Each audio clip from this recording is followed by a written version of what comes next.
साथियों, आज 30 लाख से अधिक देश के पूर्व सैनिकों, देश के रणबांकुरों, देश की सीमाओं की सुरक्षा करने वालों, देश की तीनों सेनाओं में सेवा करने वाले हमारे सैनिकों के लिए आज एक पहाड़ उन पर टूटा है। एक त्रासदी का पहाड़ उनके सर पर आज टूट पड़ा है, क्योंकि 1 रैंक 1 पेंशन की हमारे सैनिकों की मांग को जो इंडियन एक्स सर्विस मूवमेंट ने याचिका दायर की थी, आज उसे सुप्रीम कोर्ट में खारिज कर दिया गया और मोदी सरकार ने उसका पुरजोर विरोध किया। इस बारे में आज इस पत्रकार वार्ता में हम कुछ तथ्य आपके समक्ष रखेंगे। देश के पूर्व सैनिकों और तीनों सेना के जवानों और अधिकारियों को 1 रैंक 1 पेंशन ना देना सीधे सीधे देश के इन 30 लाख सैनिकों, पूर्व सैनिकों से विश्वासघात है, धोखा है। भाजपा और मोदी सरकार सैनिकों की वीरता और बलिदानी के नाम पर वोट तो बटोरती है, पर उन्हें 1 रैंक 1 पेंशन दिए जाने का विरोध करती है। यही नहीं, अब तो 1 रैंक 1 पेंशन के इस अधिकार को सुप्रीम कोर्ट में मोदी सरकार द्वारा यह दलील देकर खारिज करवाया गया कि यह नीतिगत निर्णय है, आर्थिक निर्णय है और नीतिगत निर्णय पर सुप्रीम कोर्ट कोई अधिकार नहीं, सैनिकों को इसलिए निर्णय नहीं कर सकती। यह सैनिकों का अधिकार ही नहीं। अब इस बारे में कुछ तथ्य कृपया देख लें, क्योंकि मैं आज इस मन से बड़ी जिम्मेवारी से आपको यह कहूंगा कि सुप्रीम कोर्ट के समक्ष भी सरकार द्वारा सारे तथ्य नहीं रखे गए। व्यक्तिगत तौर से मेरा यह मानना है कि शायद यह जानबूझकर किया गया। साल 2004 से 2012 के बीच यूपीए कांग्रेस सरकार ने 3 बार एक्स सर्विसमैन की पेंशन बढ़ाई और 7,000 करोड़ का फायदा उन्हें दिया। 17 फरवरी 2014 को देश की संसद में बजट पेश करते हुए तत्कालीन वित्त मंत्री श्री पी चिदम्बरम जी ने सरदार मनमोहन सिंह जी की सरकार की ओर से, यूपीए की ओर से यह घोषणा की कि 1 रैंक 1 पेंशन लागू कर दिया जाएगा, कोश्यारी कमेटी के अनुरूप। 26 फरवरी 2014 को उस समय के रक्षा मंत्री श्री ए.के. एंटनी द्वारा तीनों सेनाओं के मुखिया और उनके साथ साथ डिफेंस सेक्रेटरी और डिफेंस मंत्रालय के अधिकारियों की एक बैठक की गई। उस बैठक की प्रतिलिपि मैं आपको भेज रहा हूं, वो ये, और इसमें साफ तौर से निर्णय लिया गया कि एक रैंक में काम कर एक जैसी सेवा से, एक समय बराबर की सेवा से रिटायर होने वाले सभी अधिकारियों को एक समान पेंशन दी जाएगी। उनकी रिटायरमेंट की तारीख कोई अलग अलग चाहे क्यों ना हो, और बढ़ी हुई पेंशन का फैसला और निर्णय भी, लाभ भी सभी पूर्व सैनिकों को मिलेगा। यह स्पष्ट आदेश है और मैं ये पढ़कर सुनाना चाहूंगा जो सरकार ने किया। द ऑनरेबल रक्षा, a meeting had been convened by honourable रक्षा मंत्री, द ऑनरेबल रक्षा राज्य मंत्री, defence secretary, secretary ex serviceman welfare, the 3 vice chiefs and other service officers from service headquarters, FADS, CGDA and the concerned joint secretaries are present. It was noted that 1 rank 1 pension implies that uniform pension be paid to armed forces personnel retiring in the same rank with the same length of service, irrespective of their date of retirement, and any future enhancement in the rates of pension to be automatically passed on to the past pensioners This implies bridging the gap between the rate of pension between the current pensioners and the past pensioners and future enhancements. Para 5 is important. He directed, it's a decision, he directed that CGDA may initiate necessary steps in consultation with the three services, MOD, Finance and Department of Ex-Servicemen Welfare, to give effect to this decision. It's not a policy. He said we've decided this. He also emphasized that family pensioners etc. be included. 24 अप्रैल 2014 को कांग्रेस सरकार ने एक आदेश जारी किया, रक्षा मंत्रालय ने बाकायदा। इस आदेश की प्रतिलिपि मैं आपको भेज रहा हूं, और हमने कहा, as decided in the meeting on OROP chaired by Honorable Raksha Mantri on 22 April 2014, a working group is constituted as follows to finalize the modalities of implementation of OROP. OROP is decided. Only modalities of implementation have to be decided based on the principles specified in the previous meeting on OROP held on 26 February 2014. यानी 26 फरवरी को जो निर्णय किया है उसे लागू करने के लिए एक ग्रुप बनाया गया। और यह तीसरा कागज जो शायद सुप्रीम कोर्ट देख ही नहीं पाई, इन दोनों को भी और तीसरे को भी, ये वो कागज है जिससे OROP कैसे लागू होगी, और ये तीनों सेना के प्रमुखों को भेज दिया गया। और इसमें बाकायदा जो 26 फरवरी की मीटिंग है उसका खुलासा है। उसके बाद ये लिखा है, the above definition has been accepted by the government, क्योंकि अब उन्होंने कोर्ट में कहा कि ऐसा कभी निर्णय ही नहीं हुआ था और कोर्ट ने उस आधार पर निर्णय कर दिया। The above definition has been accepted by the government for implementation of OROP, therefore uniform rate of pension including family and invalid pension will be paid। और उसके बाद आगे कहते हैं, the OROP will be implemented in the following manner। ये आप पढ़ लेंगे, ये इसके अगले पन्ने पे लिखा है बाकायदा कैसे ये लागू होगी और कितना पैसा इस्तेमाल में आएगा, कितना पैसा देना पड़ेगा, उसकी डिटेल्स भी इस चिट्ठी में। साथियों, उसके बाद यूपीए की सरकार चली गई, कांग्रेस की सरकार चली गई। 23 अक्टूबर 2014 को दिवाली वाले दिन सियाचिन ग्लेशियर पर, और 10 जुलाई 2014 को तत्कालीन वित्त मंत्री अरुण जेटली साहब ने अपनी बजट स्पीच में कहा कि हां, हम OROP लागू करेंगे। पर 7 नवंबर 2015 को एक नया आदेश मोदी जी ले आए और उसमें उन्होंने 1 रैंक 1 पेंशन को 1 रैंक 5 पेंशन बना दिया, OROP को खत्म कर दिया। और दूसरा यह कह दिया कि प्री मैच्योर रिटायरी जो हैं उनको OROP नहीं मिलेगा। ज्ञात रहे कि 46% सैनिक प्री मैच्योर रिटायर हो जाते हैं। मैं अब अगर कोश्यारी कमेटी को, जो बीजेपी के पूर्व मुख्यमंत्री हैं, उन्हें कोट करूं तो उन्होंने कहा कि केवल थल सेना में, आर्मी में 13 लाख में से 1000 लोग ही, ओनली 1000 आउट ऑफ 13 लाख, वो 60 साल की रिटायरमेंट एज तक पहुंचते हैं। अधिकतर जवान जूनियर कमीशन्ड ऑफिसर यानी 80% 40 साल की आयु तक रिटायर हो जाते हैं और घर चले जाते हैं। 10% 46 साल तक हो जाते हैं, तो बाकियों के लिए रह गया। हमारी जो इंडियन एक्स सर्विस मूवमेंट है, उन्होंने याचिका दायर की, इन्होंने विरोध किया और कहा कि यह आर्थिक और नीतिगत निर्णय है, यह नहीं दिया जा सकता। हमारे आज 30 लाख पूर्व सैनिकों और वायुसेना, नौसेना और थल सेना, आर्मी, एयरफोर्स और नेवी, इन सब के सैनिकों और अधिकारियों की ओर से 7 सवाल मोदी जी और भाजपा सरकार से हैं।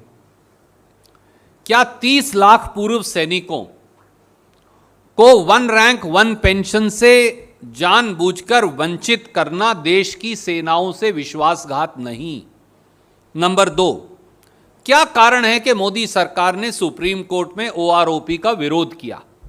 नंबर 3, क्या कारण है कि मोदी सरकार OROP पर कांग्रेस यूपीए सरकार के 26 फरवरी 2014 और 24 अप्रैल 2014 के आदेश को लागू करने से सुप्रीम कोर्ट के समक्ष इनकार कर रही है। नंबर 4, क्या कारण है कि मोदी सरकार ने तत्कालीन वित्त मंत्री पी चिदम्बरम जी के कोश्यारी कमेटी के अनुरूप ओआरओपी लागू करने की 17 फरवरी 2014 के संसद के पटल पर किए गए वादे को यह कहकर सुप्रीम कोर्ट में ठुकरा दिया कि यह सरकार का निर्णय ही नहीं है। साथियों, ये आपकी सरकार कह रही है कि बजट स्पीच जो है वो सरकार का निर्णय नहीं होता।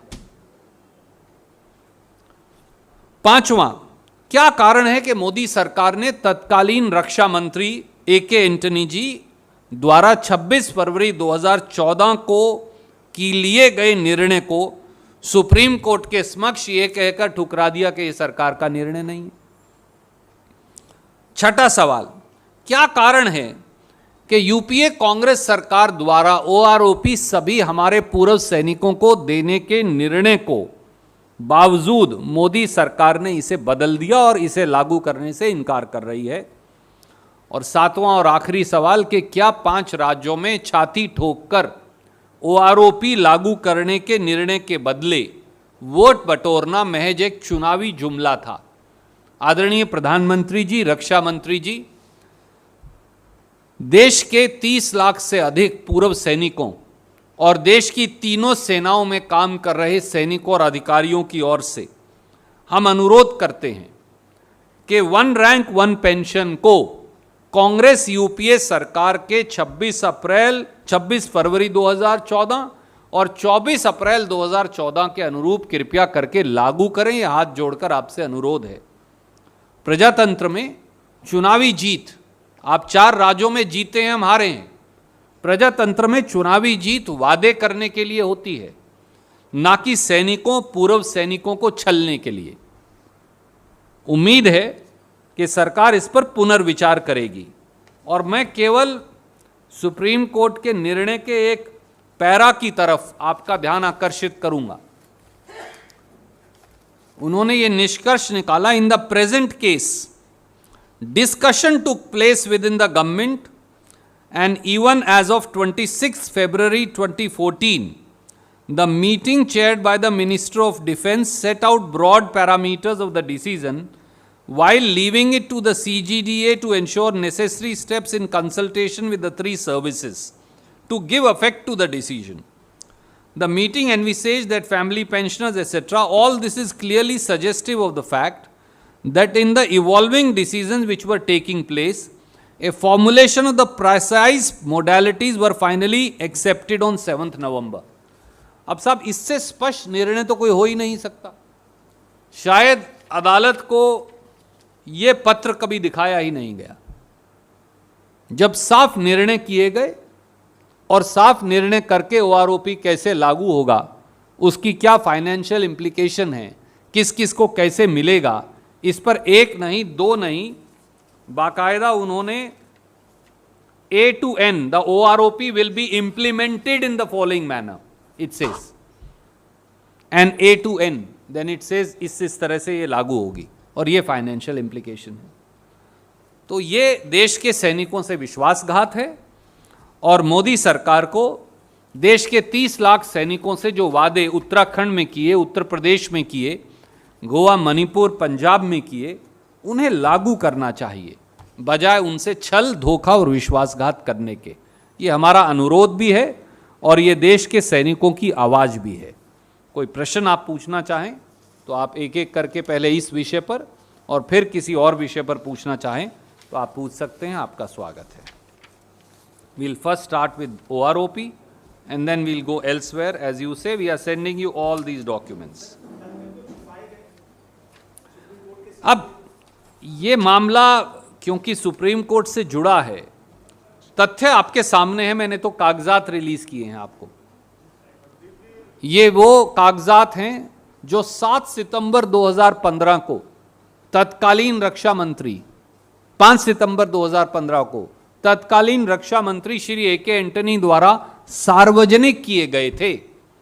7 अगस्त 2015 को निर्णय आया है मोदी सरकार का। 5 सितंबर 2015 को रक्षा मंत्री ए के एंटनी जी ने एक बाकायदा कागज जारी किए थे। क्योंकि लोग भूल ना जाएं इसलिए मैं इन्हें दोबारा जारी कर रहा हूं। तो ये साफ है कि ओआरओपी कांग्रेस ने इंप्लीमेंट कर दिया था, पर इंप्लीमेंट करने के बाद भी उसे वापस लेकर नया निर्णय कर आधे से ज्यादा सैनिकों को पेंशन से 1 रैंक 1 पेंशन से महरूम करना और बाकी सबको 1 रैंक 5 पेंशन बनाना, ये सरासर गलत है, धोखा है, विश्वासघात है।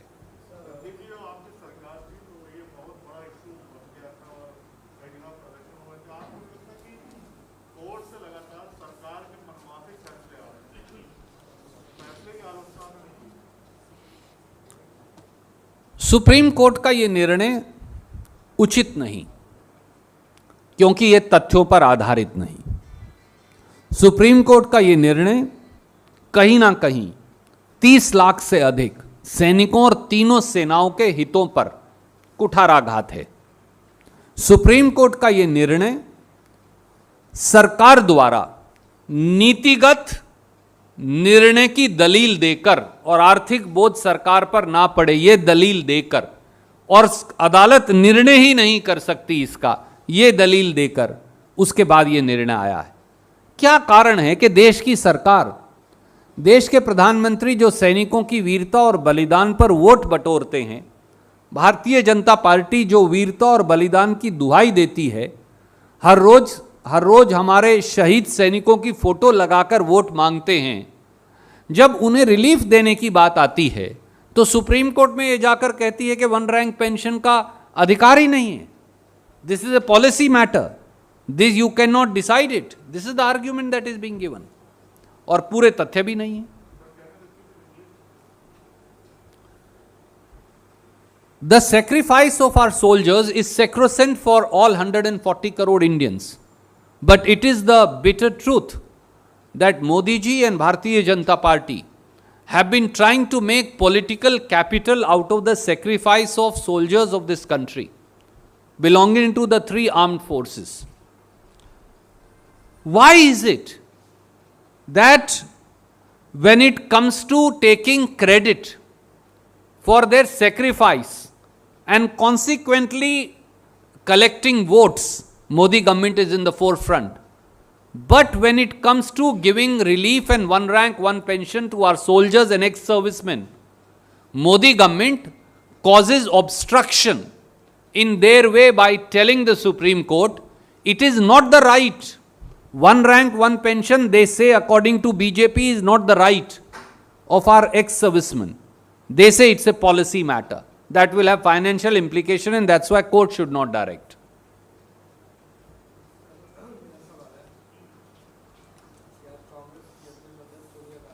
जी,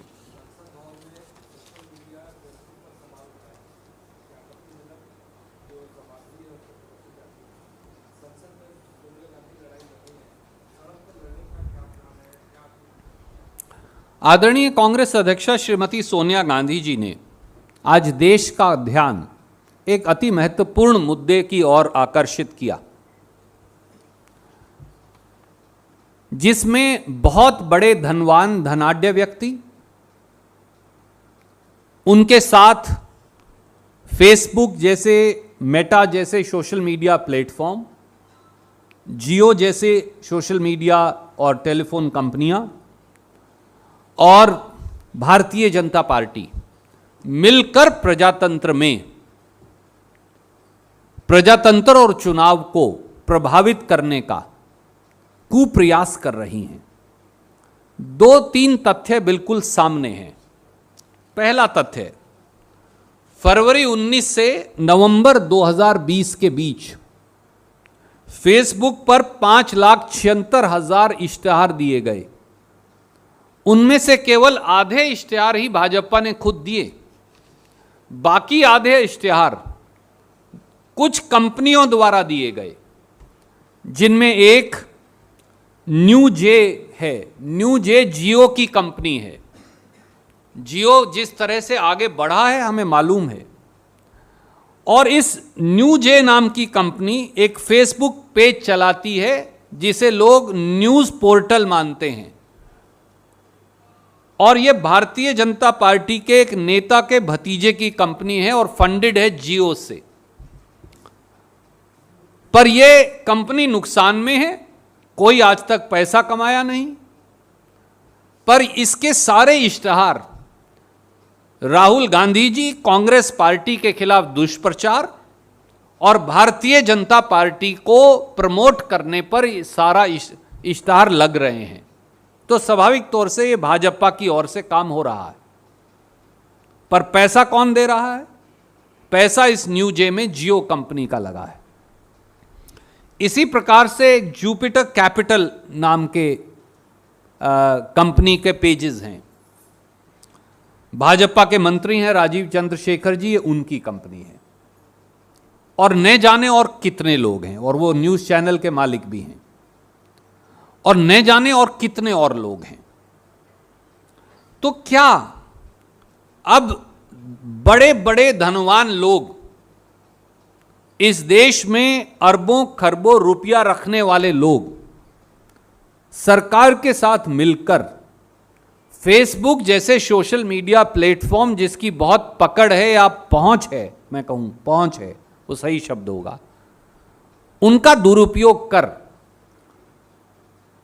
विपक्षी दल कांग्रेस को बदनाम करने की साजिश करेंगे और सरकार का मिथ्या प्रचार करेंगे। और वो पैसा कंपनियों के फंड से आएगा जो बीजेपी के प्रचार में इस्तेमाल होगा। आपको मालूम है कि हमारे देश में थर्ड पार्टी या प्रॉक्सी एडवर्टाइजमेंट कानूनी अपराध है चुनाव में। क्या चुनाव आयोग इसका संज्ञान लेगा कि उनका कैसे बेवकूफ बनाया गया? क्या यह इलेक्टोरल ऑफेंस नहीं है? क्या चुनाव आयोग को इस पर संज्ञान नहीं लेना चाहिए? क्या देश की सुप्रीम कोर्ट को भी सुओमोटो इस पर संज्ञान नहीं लेना चाहिए? क्योंकि जब प्रजातंत्र पर हमला बोला जाएगा तो संविधान और प्रजातंत्र दोनों खतरे में हैं। और इसका एक दूसरा पहलू भी है कि फेसबुक जैसा प्लेटफॉर्म विज्ञापन के लिए कांग्रेस पार्टी से तो 53,776 रुपये लेता है और बीजेपी से 41,844 रुपये लेता है। क्यों भैया? एक ही चीज के दो रेट कैसे हो सकते हैं? जो सरकार में होगा क्योंकि उनसे फायदा लेना है, उनके लिए अलग रेट, और विपक्षी दलों के लिए अलग रेट। यह सीधे सीधे लेवल प्लेइंग फील्ड का उल्लंघन है।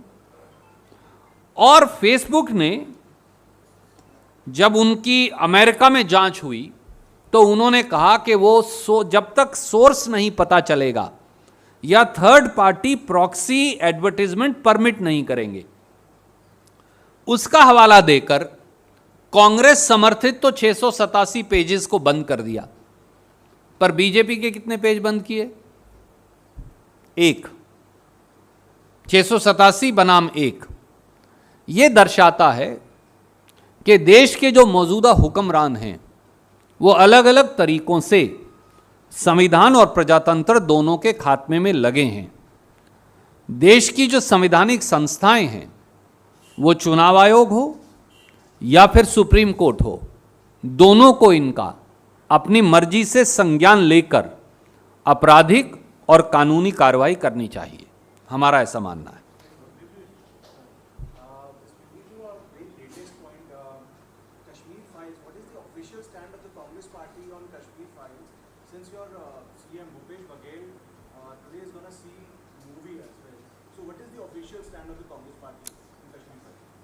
आदरणीय साथी, वैसे तो मैंने कल इस बारे में तफसील से बताया था, पर मैं फिर दोहरा देता हूं और शायद आपने देखा होगा क्योंकि हमने आपको भेजा भी था।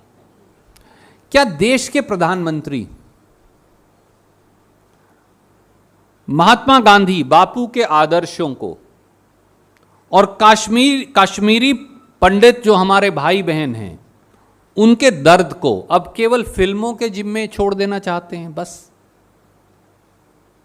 बापू के आदर्श अगर रिचर्ड एटनबरो दिखा दे तो मोदी जी को पहली बार महात्मा गांधी के बारे में, हमें तो यह बड़ा आश्चर्य हुआ कि मोदी जी को पहली बार महात्मा गांधी के बारे में रिचर्ड एटनबरो की फिल्म देखकर पता चला, जबकि पूरी दुनिया वो मार्टिन लूथर किंग हो जो अश्वेतों के खिलाफ भेदभाव और नस्लवादी नीतियों का विरोध कर रहे थे दशकों से, उनके नेता त्रेता नायक महात्मा गांधी थे। वो नेल्सन मंडेला हो जिन्होंने रंग भेद के खिलाफ एक पूरा आंदोलन चलाया दक्षिण अफ्रीका में, उनके नेता त्रेता नायक महात्मा गांधी थे। और पिछले लगभग 70 से 80 साल में जहां जहां शांति प्रिय विरोध सरकारों का पूरी दुनिया में हुआ, पहला नाम उस सारी मूवमेंट्स के आगे महात्मा गांधी थे। पर दुर्भाग्य है कि इस देश के प्रधानमंत्री को रिचर्ड एटनबरो की फिल्म के बाद महात्मा गांधी का ज्ञान हुआ। यह दिखाता है भारतीय जनता पार्टी की सोच के बारे में। और लगता है कि मोदी जी को कश्मीरी पंडित भाई बहनों के बारे में भी किसी फिल्म से ज्ञान हुआ। पर सत्ता में तो जनाब 8 साल से आप हैं, सवाल तो पूछना ही पड़ेगा। पर इसमें उनका कसूर नहीं है। यहां मेजर साहब बैठे हमारे बुजुर्ग हैं, जिनका पितृ संगठन जिस पार्टी का, प्रधानमंत्री जिस पार्टी से आते हैं, उनका पितृ संगठन 1925 से लेकर 1947 तक अंग्रेज के साथ रहा और देश के स्वतंत्रता संग्राम के खिलाफ रहा। जिनके पितृ संगठन ने 1947 के 40 साल तक, 35 से 40 साल तक हिंदुस्तान का तिरंगा अपने यहां लगाना सही नहीं समझा, उस पितृ संगठन से निकले प्रधानमंत्री जी को के बारे में, उनकी सोच और समझ के बारे में यही उम्मीद की जा सकती है। साथियों, हमारे कश्मीरी पंडित भाई बहनों का सबसे बड़ा पलायन कश्मीर से कब हुआ? वो 1990 की शुरुआत में हुआ। उस समय किसकी सरकार थी देश में? वीपी सिंह जी की सरकार थी, जो भारतीय जनता पार्टी के 85 सांसदों के समर्थन से चलती थी। कांग्रेस की सरकार नहीं थी। लगभग 1,40,000 से अधिक हमारे कश्मीरी पंडितों, सिख भाइयों ने पलायन किया। भारतीय जनता पार्टी ने वीपी सिंह सरकार से समर्थन नहीं वापस लिया, उल्टा भाजपा के एक नेता सीएम को हटाकर स्वर्गीय जगमोहन जी वहां के गवर्नर थे, और उन गवर्नर महोदय ने, जो भाजपा के नेता बाद में भी थे और पहले भी थे और उनके केंद्रीय मंत्री भी थे, उन्होंने कहा कश्मीरी पंडित भाई बहनों को आप जाइए, मैं कुछ नहीं कर सकता। परंतु बीजेपी ने सरकार से समर्थन वापस नहीं लिया। ना जगमोहन जी को कहा कि आप कश्मीरी पंडित भाई बहनों को सुरक्षा नहीं दे सकते तो इस्तीफा दीजिए, घर आ जाइए। उल्टा लाल कृष्ण एडवाणी जी एक बंटवारे वाली यात्रा चलाते रहे, रथ यात्रा। कश्मीरी पंडित उजड़ उजड़ कर जाते रहे, सिख भाई उजड़ उजड़ कर जाते रहे, हिंदू भाई उजड़ उजड़ कर जाते रहे, उग्रवादी उन्हें डराते रहे, उन पर हमले करते रहे, उनको मारते रहे। वीपी सिंह की सरकार मूक दर्शक बनी रही, भारतीय जनता पार्टी उसको समर्थन देती रही, जगमोहन जी वहां गवर्नर बने रहे, और रथ यात्रा के संचालक मोदी जी एडवाणी जी के साथ रथ यात्रा निकालते रहे। उस रथ यात्रा का इवेंट मैनेजर और संचालक भी माननीय नरेंद्र मोदी जी थे। केवल एक व्यक्ति और एक दल उठा जिसने हमारे कश्मीरी पंडित भाई बहनों के पलायन का, उन पर आतंक फैलाने का, उनके कत्लो गैरत का, उनके कत्ल का विरोध किया। वो उस समय विपक्ष के नेता थे, उनका नाम था स्वर्गीय राजीव गांधी। उन्होंने संसद का विरोध किया, घेराव किया। उन्होंने, कांग्रेस पार्टी ने, राजीव गांधी जी ने संसद को घेरा और सरकार को कहा जागिए, क्योंकि कश्मीरी पंडित, क्योंकि राजीव गांधी जी का परिवार भी कश्मीरी पंडित परिवार है, वो वहीं से निकले हैं। उन्होंने विरोध किया, उन्होंने विरोध जताया, उन्होंने संसद का घेराव किया। पर इन्होंने समर्थन वापस नहीं लिया। यह उसकी त्रासदी की सच्चाई है। और 8 साल में मोदी सरकार ने क्या किया? तुलनात्मक आंकड़े वाजिब नहीं। मैं नहीं मानता कि हमारे भाई बहन जो कश्मीरी पंडित थे उनके लिए कोई तुलनात्मक आंकड़े देने चाहिए, पर सच्चाई बताना जरूरी है। यूपीए सरकार स्कीम लेकर आई, पीएम पैकेज लेकर आई, 3000 से अधिक परिवारों को सरकारी नौकरियां दी, 5911 घर बनाकर कश्मीरी पंडित भाई बहनों को दिए। और यूपीए के 10 साल में आतंकवाद से हमने लोहा लिया। 2004 में जब आए तो याद करिए क्या हालत थी कश्मीर की, जल रहा था। 10 साल में 4241 आतंकवादी मारे गए। और 8 साल अब हो गए हैं बीजेपी को भी। उन्होंने क्या किया? इन्होंने 8 साल में केवल 520 परिवारों को ही नौकरियां दी, कश्मीरी पंडित परिवारों को केवल 1000 घर ही दिए। और 8 साल में केवल 1419 आतंकवादी मारे गए हैं। तो दोस्तों, फिल्म देख दिखाकर नफरत और बंटवारे से और नफरत की खेती से जिंदगियां नहीं चलेंगी। मोदी जी ये बताएं, हमारे कश्मीरी पंडित भाई बहनों का पुनर्वास कब तक कर देंगे? आज एक तारीख दे दें, हम उनकी तारीफ करेंगे। या ये कहें कि अगले 6 महीने में इतने हजार, उसके 6 महीने में इतने हजार, उसके 6 महीने में इतने हजार। दोनों जगह आपकी सरकार है। और इससे पहले भी आप ही की सरकार थी जो महबूबा मुफ्ती जी के साथ आपने बनाई थी।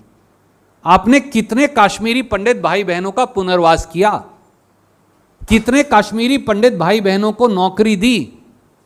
कितने कश्मीरी पंडित भाई बहनों को मुआवजा दिया?